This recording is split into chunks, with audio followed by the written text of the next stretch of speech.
Hello hi welcome back to one more mini vlog అండి. నేను మొన్న చందానగర్ వెళ్ళాను అనమాట డాక్టర్ దగ్గరికి. సో పక్కనే మా తమ్ముడు వాళ్ళు ఉంటారు.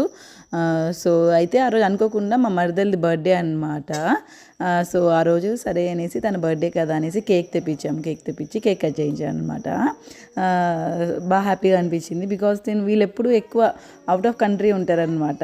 సో ఇలా దగ్గర ఉన్నప్పుడే కదా సెలబ్రేట్ చేసుకుంటాం అనేసి తనకి కూడా మెమరబుల్గా ఉంటుందని చిన్న కేక్ తెప్పించి కేక్ కట్ చేయించాము. అండ్ నెక్స్ట్ అయితే తను గులాబ్ జామ్ చేసిందండి. అబ్బబ్బ అసలు నోట్లో వేస్తే కరిగిపోయాను, అంత అద్భుతంగా చేసింది. గులాబ్ జామ్ చేసి నాకు పెట్టి సర్ప్రైజ్ చేద్దాం అనుకుందంట తన బర్త్డే అని. బట్ నాకు అప్పటికే తెలుసు, అందుకే కేక్ తెప్పించి నేనే తనని సర్ప్రైజ్ చేశాను అనమాట. నేను చాలాసేపు కూర్చున్న, పిన్ని బాబాయ్ ఉన్నారు కదా, సరదాగా కూర్చొని మాట్లాడుకున్నాము అని చక్కగా నవ్వుకున్నాము. అండ్ నెక్స్ట్ అయితే తను చక్కగా ఇడ్లీలు వేసి పంపించింది అనమాట తనుష్కి, ఇంకా నాకు మా వారికి. ఇంకైతే నేను ఇంటికి వచ్చాక వంట పని లేకుండా హ్యాపీగా ఇడ్లీలు తినేసి ఫుల్గా రెస్ట్ తీసే